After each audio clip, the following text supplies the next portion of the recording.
planes contemporáneos, los más modernos, trabajan bajo esa lógica, ¿listo? Pues porque nuestra naturaleza es esa y pues no podemos cambiarla, por más de que seamos más modernos, no vamos a cambiar nuestra naturaleza y nuestra forma de desarrollo, ¿listo? En cuanto a la parte fisiológica y biológica, ¿vale? Entonces, con base en ese principio, pues se plantean los diferentes planes de entrenamiento. Por eso son importantes estos principios del entrenamiento, porque también, digamos, como que ellos nos permiten llevar a cabo esa parte de ese principio.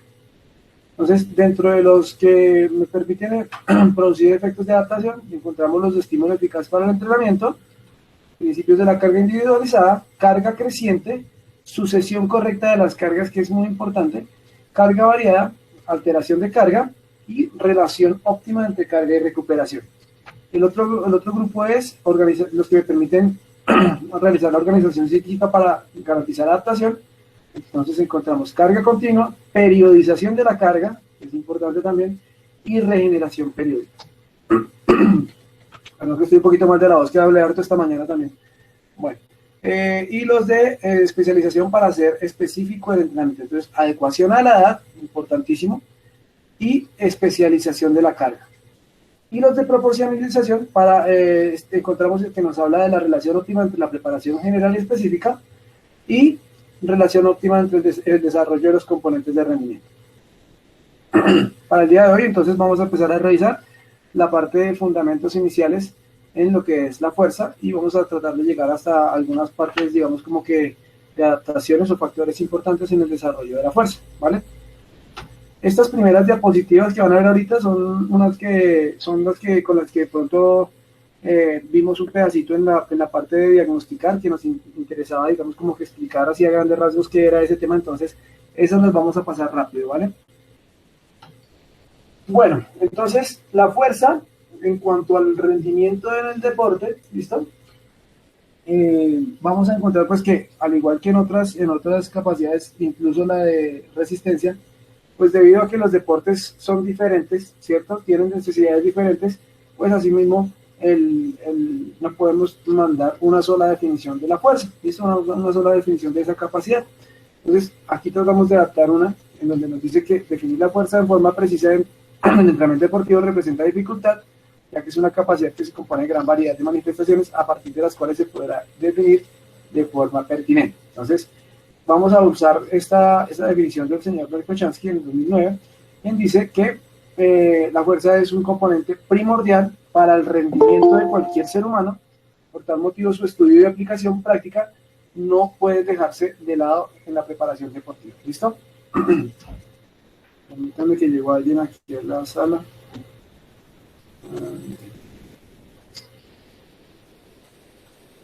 Ok.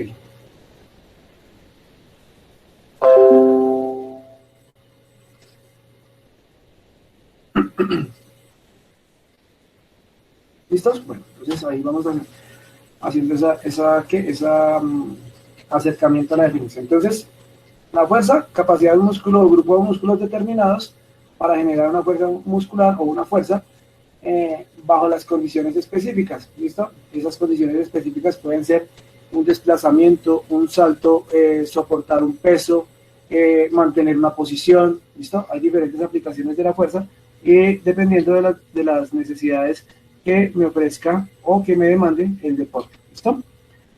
Vamos a encontrar, digamos, distintos tipos de fuerza en lo que es el deporte. Entonces, encontramos la fuerza máxima, la fuerza explosiva y la resistencia de la fuerza, o fuerza-resistencia, ¿vale?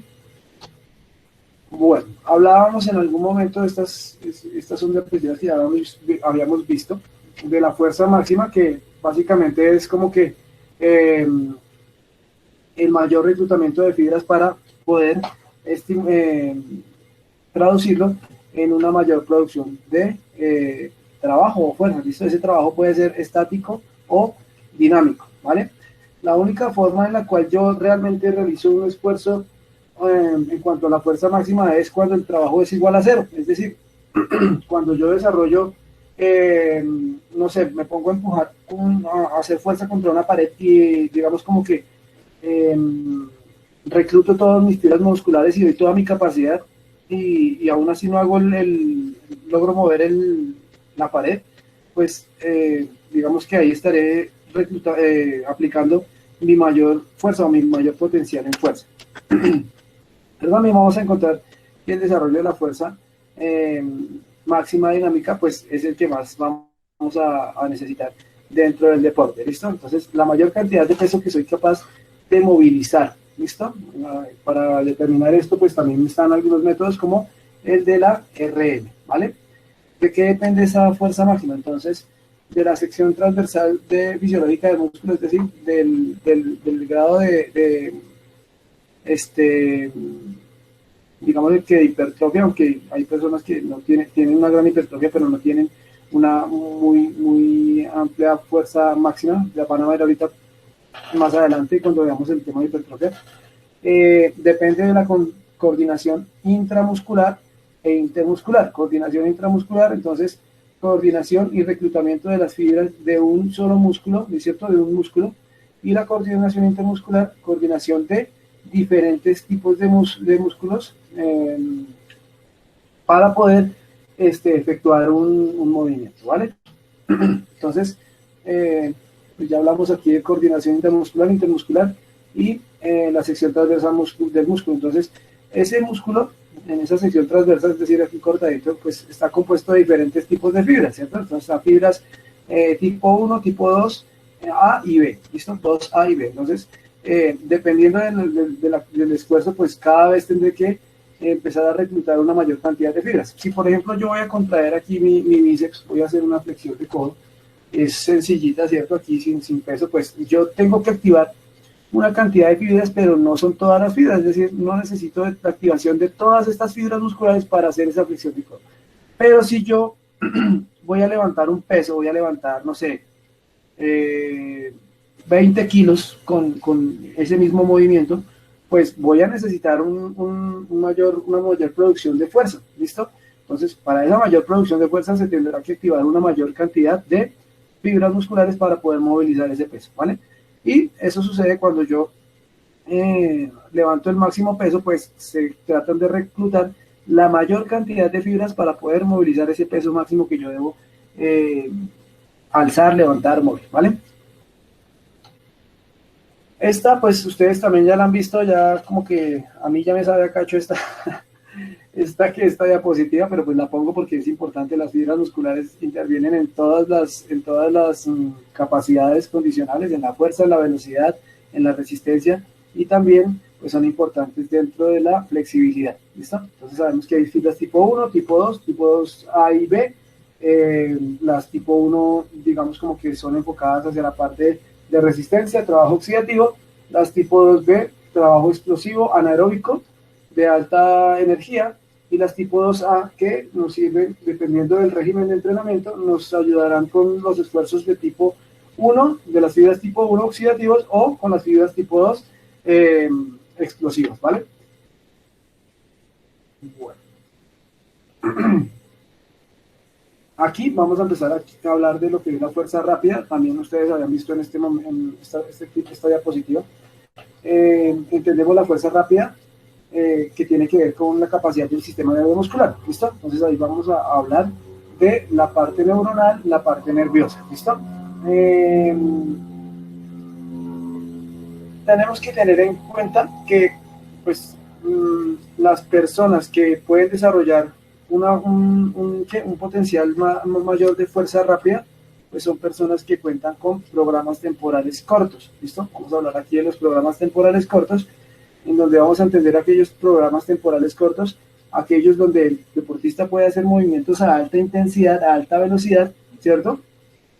Y ello implica que la señal mioeléctrica, ¿cierto? A través de la parte neuronal, pasar por el sistema nervioso hasta llegar al músculo, es una señal que viaja mucho más rápido que una persona con programa temporal largo, ¿listo? Entonces, en esas personas con programa temporal largo, ese flujo de señales, esa cantidad de señales va a ser mucho más limitada, ¿vale? Cuando veamos el de velocidad, van a darse cuenta, les voy a mostrar cuando veamos las diapositivas de velocidad, les voy a mostrar como que un comparativo entre dos tipos de neurona, una propia de programa temporal corto y una propia de programa temporal largo. y se van a dar cuenta que la de programa temporal corto tiene un potencial de envío de cantidad de señales mucho más amplio que el de una neurona que tiene un potencial de un programa temporal largo, ¿vale? Entonces, las personas que son, digamos, o deportistas que son, digamos, talentosos en ese ámbito de los deportes explosivos y de fuerza rápida, pues cuentan con esa posibilidad de que su sistema neuronal se adapte mejor y tengan unos programas neuronales o temporales cortos, ¿vale?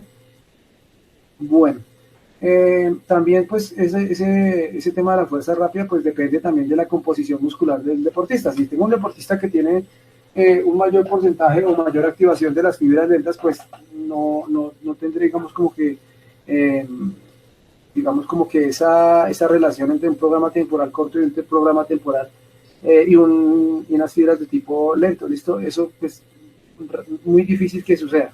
Generalmente la persona que tiene el programa temporal corto tiene la composición de fibras necesarias, es decir, en este caso tipo 2, 2B y 2A, para desarrollar el tipo de esfuerzo, ¿listo? Entonces es importante tener en cuenta eso. Bueno, tenemos la fuerza de resistencia, entonces aquí buscamos soportar, digamos, como que la fatiga del estímulo aplicado, ¿listo? Durante el tiempo, ¿vale? No, es resistir a que aparezca de forma acentuada esa fatiga y nos obliga a parar, ¿vale? Entonces, esa fuerza de la resistencia, fuerza de resistencia y aunque las demás capacidades de fuerza también necesitan de lo que es el volumen y la intensidad para determinar en qué zona de trabajo están, pues aquí en la fuerza de resistencia también, digamos, son importantes, ¿listo? Entonces, el volumen del estímulo y la intensidad del estímulo nos van a hablar del tipo de fuerza que estemos desarrollando, ¿listo? Entonces, entre mayor carga y menor cantidad de repeticiones, pues voy a tener que hablar ahí que voy a estar haciendo un trabajo más intenso y menos voluminoso, ¿cierto? Y que me va a activar cierto tipo de fibras. Entre la carga es menor y haya una mayor cantidad de repeticiones, pues el trabajo va a ser más voluminoso y también me va a activar otro tipo de fibras musculares. Permítanme que llego algo más.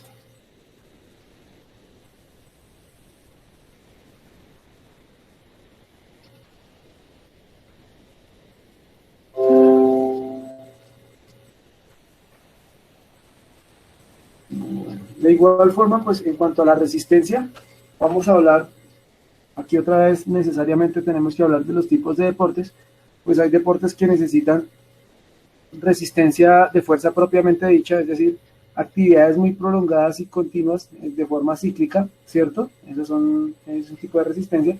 Y tenemos resistencia a la fuerza explosiva, ¿listo? Que ese sería, digamos, como que el tipo de resistencia que se necesita en un deporte como, no sé, el fútbol, el voleibol, incluso no mentiras, no metamos ahí el atletismo, no metamos nada de atletismo, sino metamos más bien los juegos deportivos, el fútbol, el baloncesto, el voleibol, el balonmano, en donde usted tiene que hacer permanentemente sprints cortos, pero de forma repetida. Entonces ahí estamos hablando de resistencia a la fuerza explosiva, y hay otros que son resistencia a la fuerza máxima, que básicamente, digamos, como que esa es la que desarrollan aquellos deportistas propios de la halterofilia, ¿vale? Donde tienen que levantar varias veces, pues, su máximo porcentaje de peso para poder, pues, calificar y quedar, digamos, como que en los primeros lugares de las competiciones.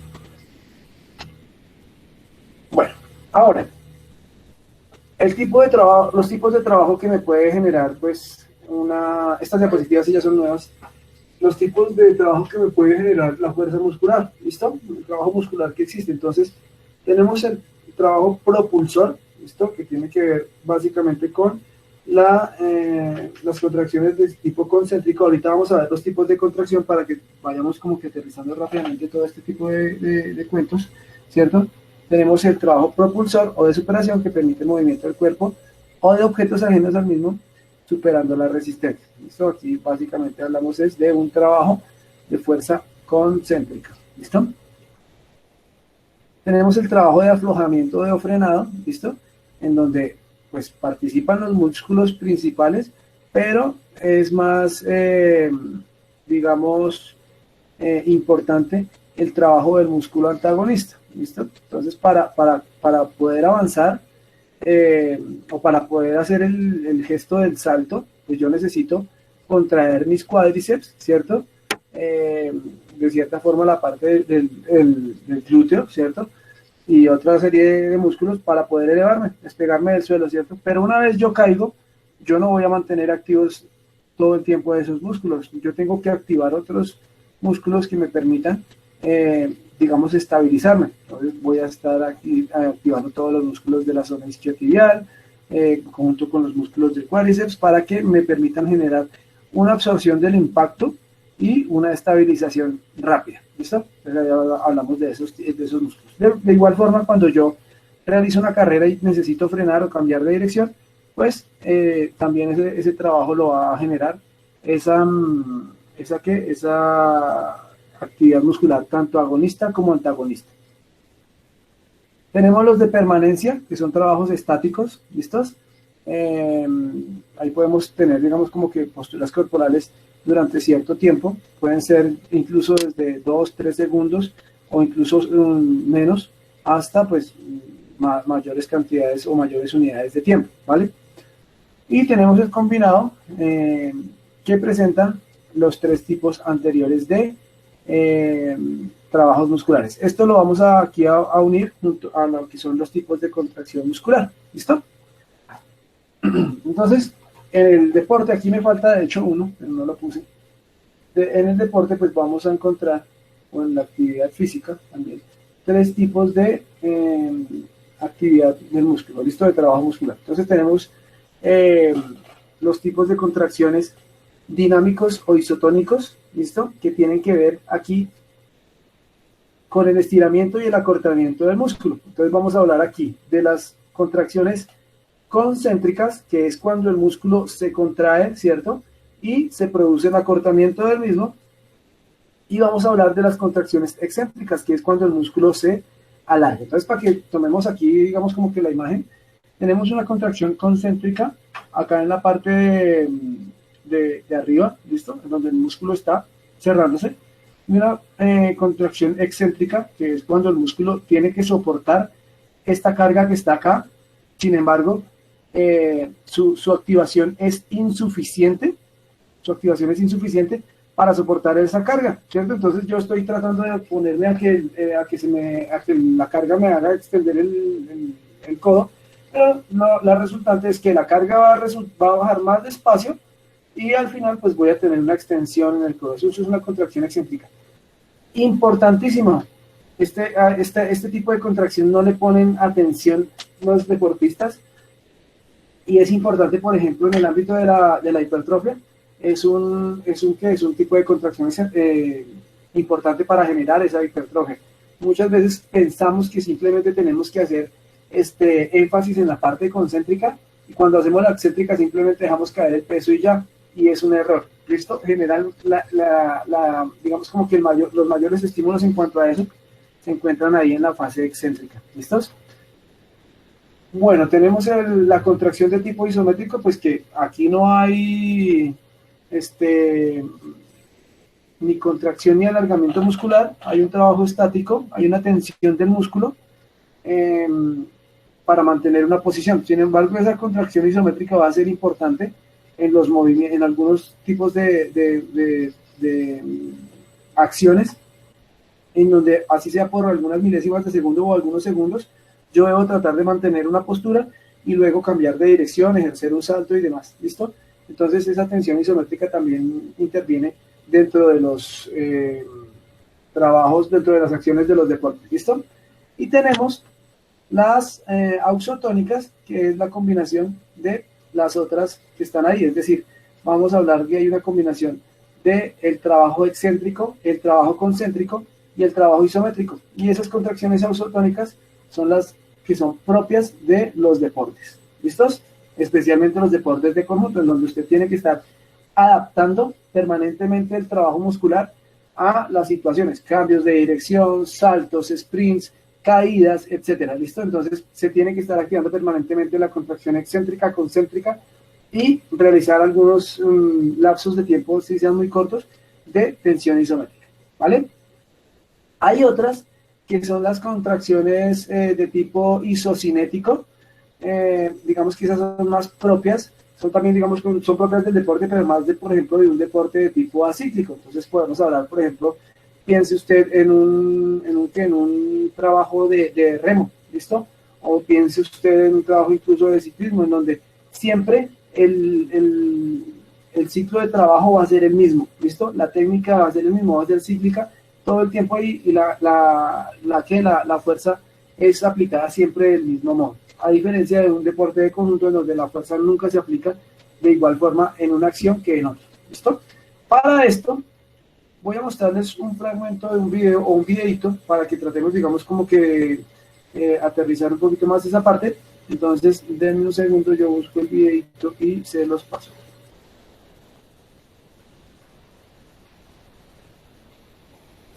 Vale, hola a todos. Listo, permítanme un segundo y yo les pongo el video.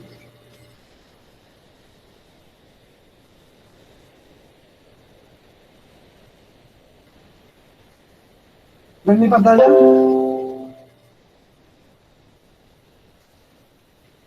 Sí, señor. Ok. Entonces, ahí les voy a poner bien. Todos, espero se encuentren de lo mejor. Mi nombre es Iván Arévalo. Bienvenidos a su canal. Yo soy el profe de Educación Física, en donde comparto con ustedes contenido relacionado con esta asignatura de entrenamiento deportivo y la salud en general. Sin más preámbulo, comenzamos. En esta ocasión vamos a hablar de los tipos de contracción muscular. ¿Cuáles son? ¿En qué consiste cada uno de ellos? ¿Y cómo lo podemos aplicar en nuestro entrenamiento deportivo?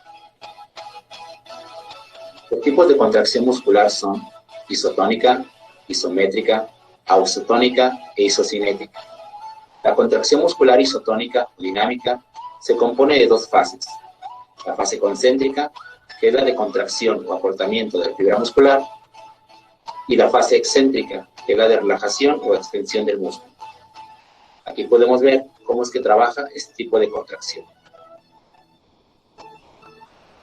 Contracción muscular isométrica o estática. Al no ser dinámica, carece de una fase concéntrica y excéntrica, mas no carece de tensión. El músculo se mantiene en tensión desde su punto de origen hasta su punto de inserción. Es decir, existe tensión muscular sin que haya variación en la longitud del músculo. Contracción muscular ausotónica. Es la suma de la contracción muscular isotónica más la isométrica. Tiene una fase concéntrica, excéntrica y un periodo isométrico. Por último, vamos a hablar de la contracción muscular isocinética.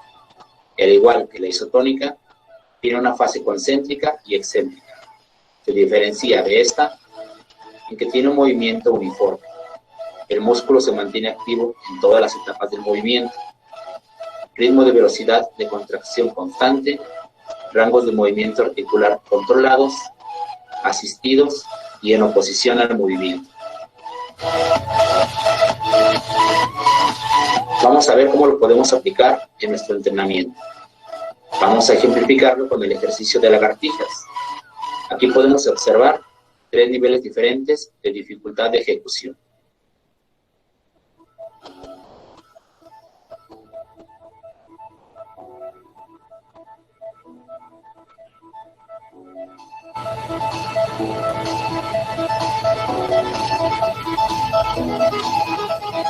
Comenzamos con la contracción isotónica o dinámica.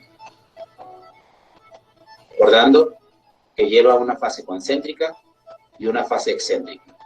Que la concéntrica es la contracción o acortamiento de la fibra muscular y la excéntrica es la relajación o extensión de la misma.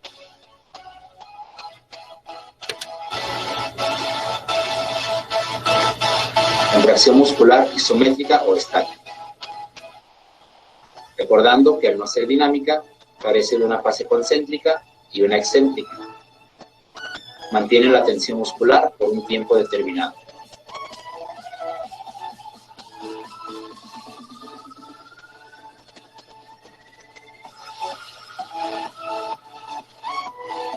contracción muscular ausotónica. Recordemos que es la suma de la isotónica más la isométrica.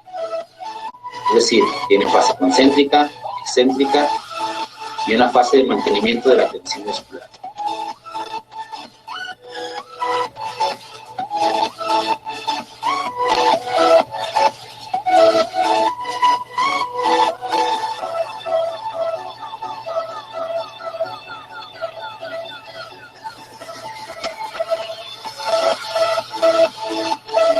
Y podemos observar una propuesta de rutina con los diferentes tipos de contracción.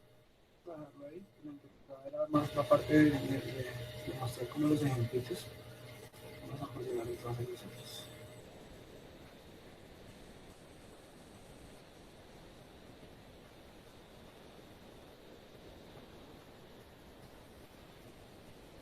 ¿Listo? Entonces, ya íbamos en la parte de los tipos de contracción muscular. Entonces, tenemos 4 tipos de contracción. Dinámica, que se divide entre concéntrica, excéntrica, isométrica, ausotónica e isosónica. ¿Listo? Ahora vamos a pasar a hablar de lo que es la importancia de la fuerza, ¿vale? Casi que podemos hablar de que esta capacidad es como la mamá de todas, ¿sí? Ofrece aporte en todas las otras capacidades. Aporta la velocidad, aporta la resistencia e incluso aporta al trabajo de flexibilidad, ¿vale? Muy bien. Entonces, lo primero que vamos a hablar es sobre el aumento de la capacidad de rendimiento en la modalidad de entrenamiento, ¿cierto?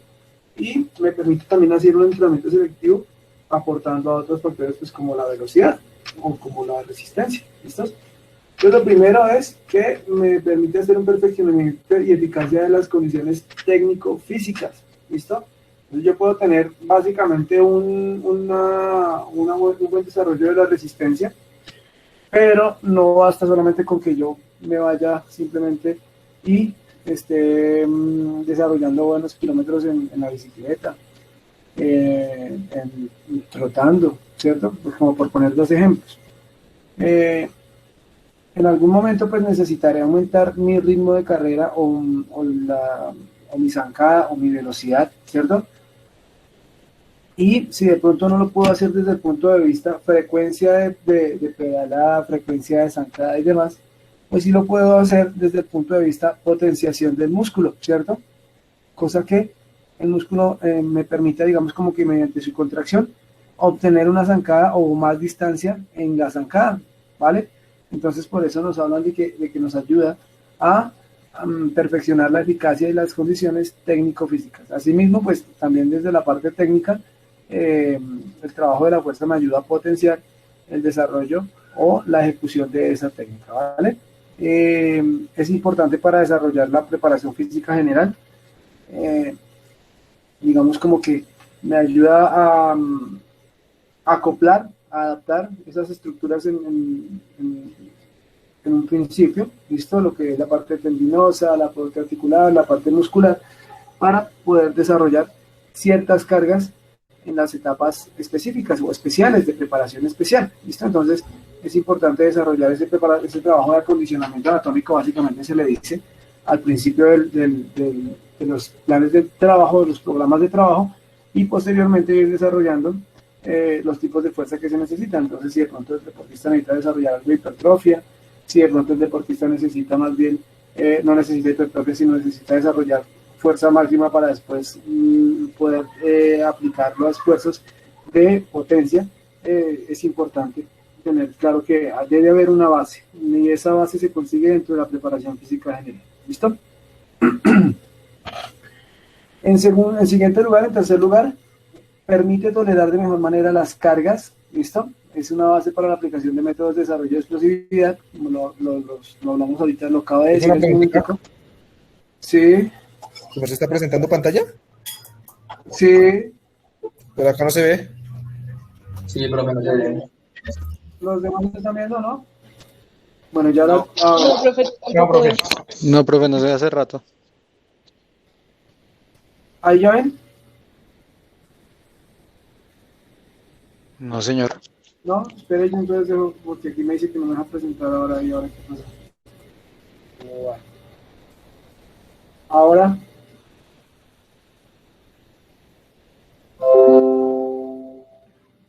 Sí, ya, profe. ¿Listo? Bueno, listo, perfecto. Está molestando. Entonces, acabamos de pasar por aquí, ¿listo? Entonces, esto es lo que vamos a hablar en un momentico. La importancia de la fuerza, entonces, capacidad de rendimiento específico de la modalidad. También me va a aportar en lo que es la prevención y la profilaxis de las lesiones. En la recuperación también incluye ahí. Y en la parte postural, de higiene postural. Entonces, estoy acá en esta diapositiva, ¿vale? Aquí estamos pues metidos, aquí hablamos ahorita del perfeccionamiento de la condición técnica y física, preparación, digamos, desde el punto de vista de la preparación física general, para poder responder, digamos que estas dos las podemos juntar, para poder responder, preparar al cuerpo y poder responder posteriormente o soportar otro tipo de cargas, ¿listo? Me sirve como entrenamiento suplementario, ¿cierto? Y ayuda a fortalecer los músculos y zonas secundarios y terciarios que vamos a encontrar como músculos sinergistas y antagonistas. Entonces, ahorita más adelante lo vamos a profundizar un poco. Resulta que yo en mis actividades deportivas, pues hay una especialización muscular, ¿cierto? Y hay músculos que, como los antagonistas, que no se activan tanto o no se potencian tanto como los agonistas, ¿listo? Entonces es importante trabajar la fuerza en esos músculos agonistas, o antagonistas, perdón, para tratar de compensar un poco esa diferencia que hay entre los dos tipos de músculos en cuanto a las acciones deportivas, ¿listo? Los sinergistas, que básicamente son músculos, digamos, secundarios que ayudan a esos músculos agonistas, ¿listo? Pero no tienen una actividad principal, ¿listo? También podemos encontrar esos sinergistas como algunos músculos que ayudan a esos antagonistas a ese movimiento que se debe oponer en algún momento al de los músculos agonistas, ¿vale? En siguiente, para esto debemos también, digamos, como que generar programas para que los deportistas no se nos vayan a lesionar. Esto es causa de lesión. Esta especialización del deporte, de los músculos que intervienen directamente en el deporte, es causa de lesión fija. Si uno no tiene, digamos, ese programa de compensación que estamos viendo aquí en la última, ¿cierto? O preventivo. También lo vamos a encontrar como trabajo preventivo de lesiones. Fortaleciendo estos músculos tanto agonistas como sinergistas. Pero tenemos un trabajo compensador, fortaleciendo los músculos que tienden a debilitarse, y por ejemplo esto nos pasa a las personas que estamos trabajando aquí en línea, que estamos sentados todo el día en el computador y tendemos hacia el final de la tarde y luego de varias semanas o días de trabajo, tendemos a estar, digamos, como que curvados al frente del computador, porque pues nuestros músculos de la espalda han estado en una tensión permanente y ya presentan fatiga, entonces ya no contraen lo mismo y resultamos acá curvados, ¿listo? Entonces, esos trabajos compensadores son importantes. Por ejemplo, cuando usted vaya a hacer su práctica, de pronto si le toca en una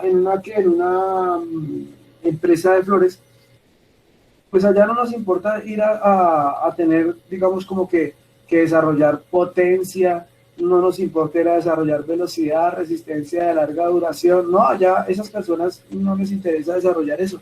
A esas personas tenemos que hacerles este tipo de programas compensadores. ¿Qué sucede? Ellos están permanentemente agachados, muchos de ellos arrodillados, y tienen una fatiga, por ejemplo, en sus músculos de la espalda, músculos del cuádriceps, etcétera, ¿listo?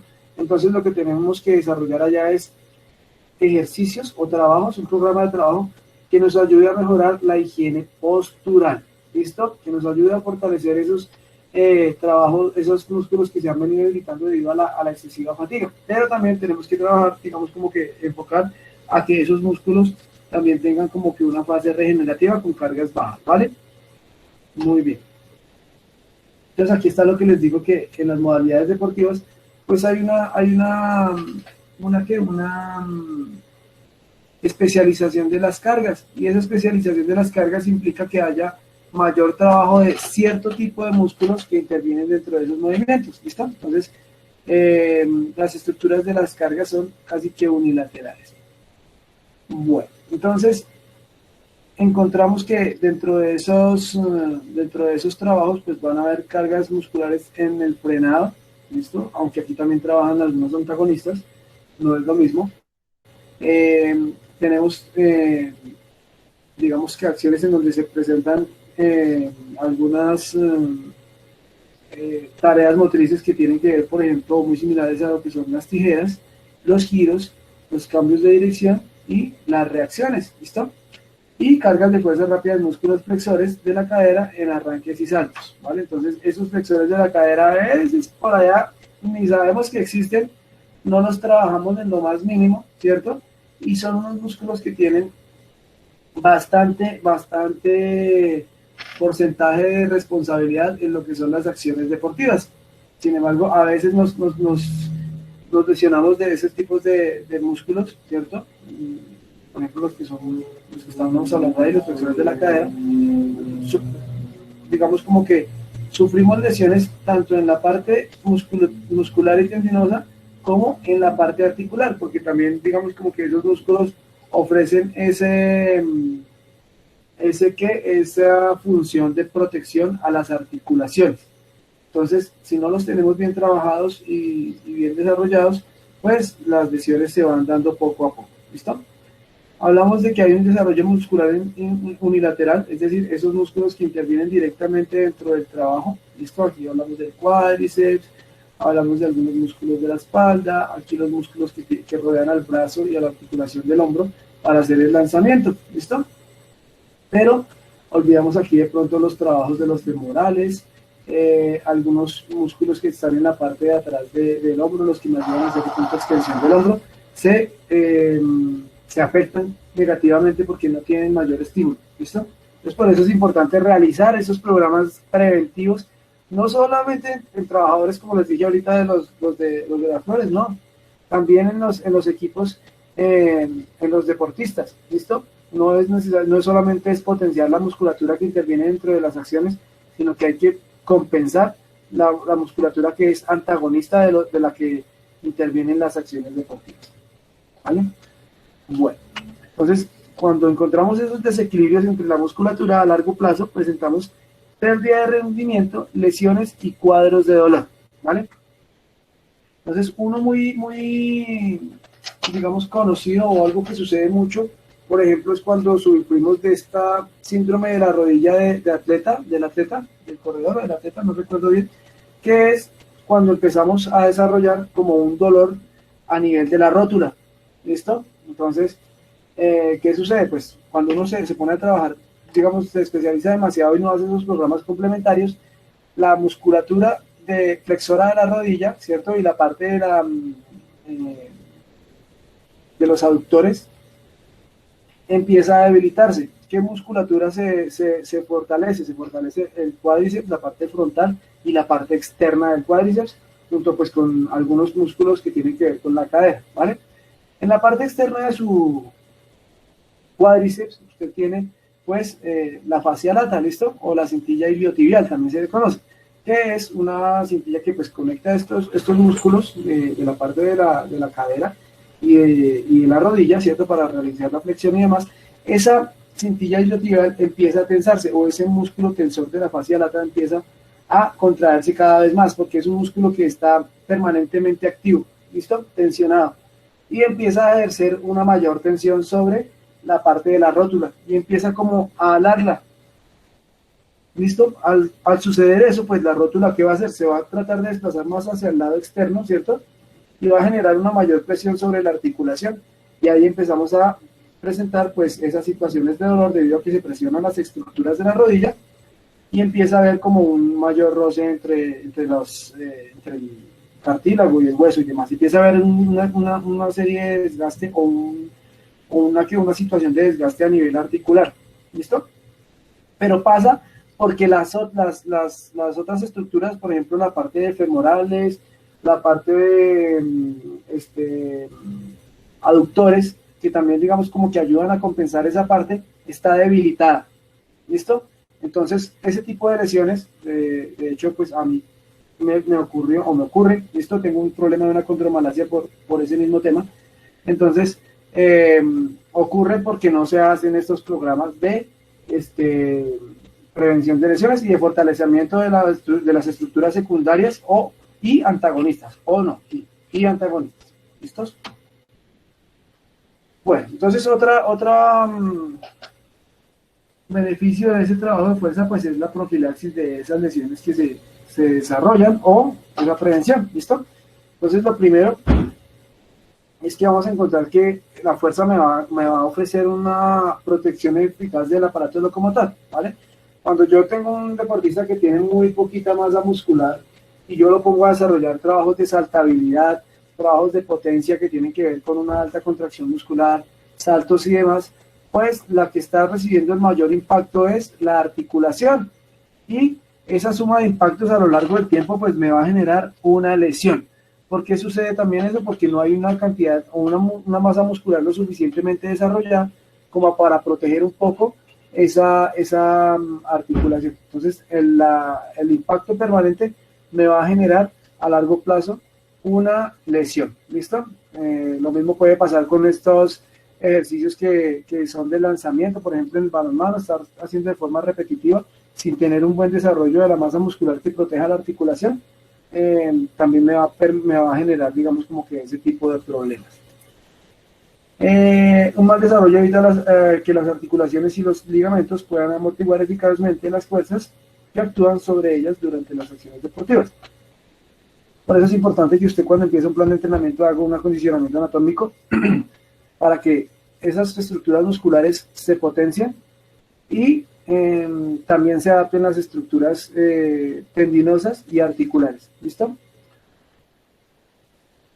Bueno, unos músculos bien desarrollados, bien trabajados, entonces son más resistentes a lo que puede presentarse, por ejemplo, cuando vemos una ruptura muscular. ¿Listo? Generalmente esas rupturas musculares se desarrollan también es porque el músculo se somete a unas acciones muy intensas para las cuales no ha sido preparado y pues terminan es por romperse varias fibras o todas las fibras musculares. ¿Listo? De un músculo, entonces por eso es importante generar un trabajo de preparación previo a ese tipo de cargas. ¿Listo? Como ejemplo tenemos aquí que los extensores de la pierna, en la parte del cuádriceps, es un 20% más fuerte respecto a lo de los flexores. ¿Listo? Entonces ahí habría como un desequilibrio que corresponde como que disminuir esa gran diferencia que hay entre esos dos grupos musculares. ¿Cómo? Pues hay que trabajar también la parte antagonista, que en este caso que estamos hablando acá serían los flexores de la rodilla. ¿Listo? Toda la parte femoral. Aquellos desequilibrios de fuerza pues también son causantes de lesiones, como por ejemplo el que les hablé ahorita de la rodilla de Fred. Entonces aquí también podemos hablar de los desequilibrios que se dan en la parte, digamos, como que toracolumbar, ¿vale? En donde pues vamos a encontrar, digamos, como que la más conocida, la famosísima hernia discal, por temas ¿de qué? Ahí se me pasó, de posición y de debilitamiento muscular. Entonces hay un debilitamiento de las estructuras o de los músculos que están en la parte lumbar, ¿cierto? Y pues muy posiblemente también o haya un mayor potencial de fuerza a nivel del abdomen, debido a que digamos que es un músculo que usamos más, aunque a veces nos veamos gorditos y todo el tema, pero así todo tenemos como que más uso de esos músculos abdominales que de los mismos de la espalda. Ahora, cuando estamos mucho tiempo sentados, pues el abdomen tiene menos trabajo, pero el de la espalda sí tiene un trabajo permanente. ¿Listo? Y esos desequilibrios, en un momento dado, pues me van a generar esa lesión de la famosísima hernia discal. ¿Qué sucede con esa hernia discal? Que hay unos almohadillas interarticulares entre las vértebras que al tener, digamos, como que menor capacidad de fuerza y de contracción, una menor masa muscular, pues hay menos protección de esas estructuras, ¿cierto? Entonces, las vértebras, al no tener de dónde como que sostenerse mucho, ¿cierto? No hay un tejido como el muscular que las rodee y las proteja, pues esas vértebras poco a poco se tratan de empezar a acercar más.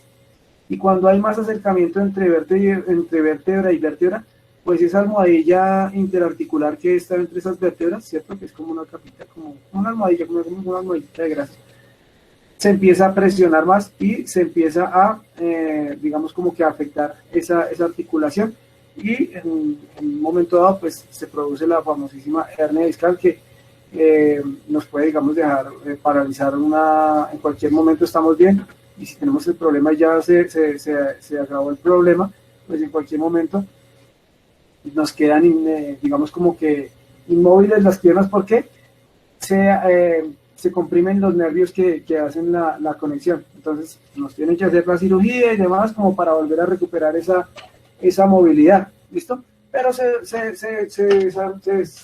desarrollan esas enfermedades o esas lesiones debido a que hay un problema a nivel muscular. Así que dense cuenta como nosotros tenemos, digamos, como que un papel importante. Por eso no es recomendable que cualquier persona haga el tema de preparación física.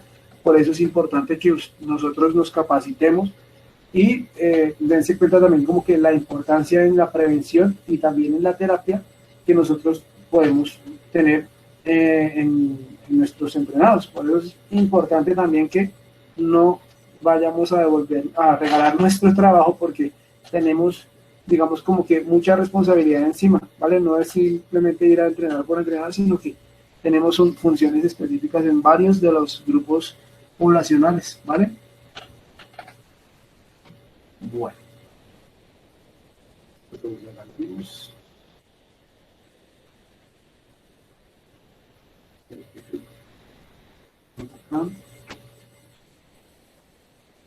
Muy bien, entonces, en cuanto a lo que es profilaxis postural, entonces vamos a encontrar algunas problemáticas a las cuales pues les podemos dar esa prevención oportuna y eficiente. Entonces, problemas que encontramos: horarios prolongados en una misma postura, que básicamente son dadas por el tema laboral, ¿vale? El tema laboral o de estudio nos obliga a estar largas jornadas en una misma posición, y eso nos va a afectar a largo plazo. Segundo lugar, desarrollo insuficiente de esa musculatura, como lo hablamos ahorita, les conté ahorita, ¿listo? El entrenamiento de niños y jóvenes busca optimizar la musculatura del rendimiento y la postural. Nosotros no solamente debemos potenciar esa musculatura del rendimiento o que interviene en el deporte, sino que la antagonista también, como lo hablamos al momento. Ese trabajo de fuerza pues me va a permitir un trabajo, digamos, como que a tiempo, de fuerza a tiempo, pues me va a ayudar a prevenir de forma óptima y eficaz contra esas lesiones. Pero una vez adquirido la lesión, luego de que pasa una etapa de la recuperación, pues la parte terapéutica también se debe realizar mediante el mismo trabajo de fuerza para poder compensar o mejorar ese problema postural que se está teniendo. ¿Listos? Otro, pues entonces, los dolores en la zona lumbar, pues desarrollo insuficiente de la musculatura, abdomen y espalda. ¿Listo? No es que a mí me duele la espalda y que en la televisión promocionan permanentemente pastillas para combatir el dolor de espalda, pero pues es simplemente un efecto para sedar ese dolor, no es una pastilla para curarlo, ¿listo? O sea, nos da un alivio temporal, pero no nos soluciona el problema, ¿listo? Entonces, por eso yo no estoy de acuerdo, por ejemplo, o no estamos de acuerdo con ese tipo de medicaciones para mejorar esos problemas lumbares, que con la cremita, esos son simplemente efectos sedantes que dan esos productos, pero no atacan el problema de forma directa, ¿listo? No nos ayudan a mitigar el dolor momentáneamente, pero no nos ayudan a solucionar o a